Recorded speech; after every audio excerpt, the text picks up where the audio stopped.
The BR24 ન્યૂઝમાં આપનું સ્વાગત છે। આવનારા દશામા ઉત્સવને ધ્યાનમાં રાખીને વડોદરા મહાનગરપાલિકા દ્વારા વિસર્જન દરમિયાન નાગરિકોને વધુ સારી સુવિધા મળી રહે તે માટે તૈયારીનો ધમધમાટ શરૂ કરવામાં આવ્યો છે। વડોદરા મહાનગરપાલિકાની મુખ્ય કચેરી ખાતે મેયર ગીતા મકવાણા, 5 પદાધિકારીઓ તથા મ્યુનિસિપલ કમિશનર વચ્ચે સમીક્ષા બેઠક યોજાઈ હતી। બેઠકમાં દશામા વિસર્જન દરમિયાન કૃત્રિમ તળાવો, લાઇટિંગ, પાર્કિંગ, સુરક્ષા, સ્વચ્છતા અને ટ્રાફિક સહિતની જરૂરી વ્યવસ્થાઓ અંગે વિસ્તૃત ચર્ચા કરવામાં આવી હતી।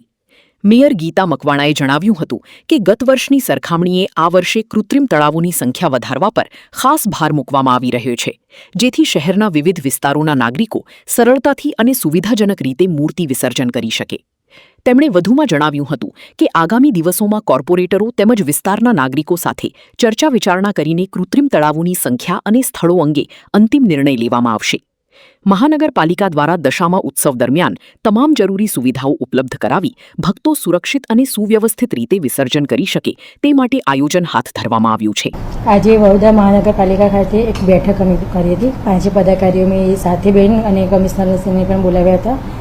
બેઠક કરવા માટેનું રીઝન એ હતું કે જે અત્યારે દશામાના 15 દિવસ પછી દશામાના વ્રતની જે શરૂઆત થવાની છે, તો એના લઈને કેટલા કૃત્રિમ તળાવો બની રહ્યા છે અને કેટલા કયા વિસ્તારોમાં છે, શું છે, એના એ ટોપિક પર અમે ચર્ચા કરી હતી।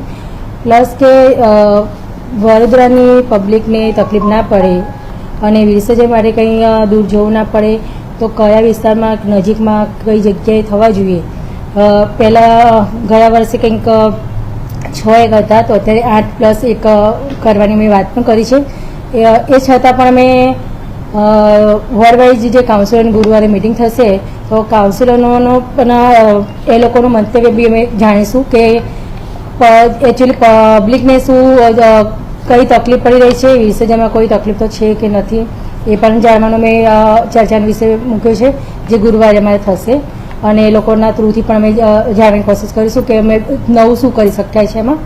અને બીજું એ કે તળાવમાં લાઇટ છે, એને સિક્યુરિટીની વ્યવસ્થા છે, પાણી પૂરતા પ્રમાણમાં છે, ભરવાનું છે, એ બધી એ ટોપિકો પર મેં ચર્ચા કરી છે। એના જે ચોમાસાની ઋતુ ચાલે છે અત્યારે, તો જ્યાં પાણીને ભરાય છે તો મચ્છરનો ઉદ્ભવ ના થાય તો દવાની છાંટવો કે DTTનો જે સંકલન એરિયામાં છંટાવ થવાનો છે, એ બધા ટોપિક પર અમે થોડી નાની મોટી ચર્ચા કરી છે।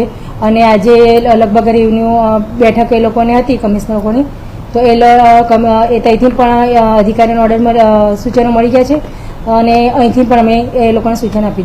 વાત અમે અત્યારે ચર્ચાનો વિષય હતો, પણ જો મેં તમને કીધું એ પ્રમાણે કે વોર્ડ વાઇઝ જે કાઉન્સિલરોનું પણ અમારે મંતવ્ય જાણવું છે, કાઉન્સિલરનું પણ શું દિમાગી એમ લોકોનું શું સૂચન છે, કેમ કે અમે બધાને પબ્લિકને સાથે રહીને અમે વિચારીએ છીએ પબ્લિકને થોડા સાથે રહીને અમે ડિસિઝન લઈએ।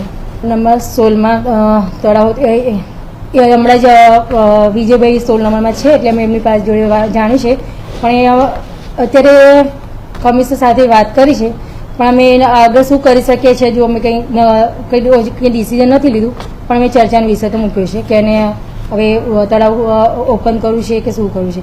હવે બીજું એક તળાવ હતું આપણે સિદ્ધનાથ તળાવ, એ અત્યારે અમે ઓપન કર્યું છે કે વરસાદનું પાણી સિદ્ધનાથ તળાવમાં જાય, કેમ કે વચ્ચે ઘણા ટાઈમથી બંધ હતું, એ અત્યારે ઓપન કર્યું છે।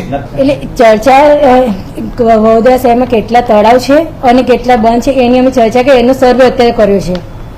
હજુ અમે ડિસિઝન પર નથી ગયા કે શું કરવું પણ થોડા ટાઈમમાં અમે એના ટોપિક પર ચર્ચા કરીને આગળ જે કાર્યવાહીમાં કરવાની છે એમાં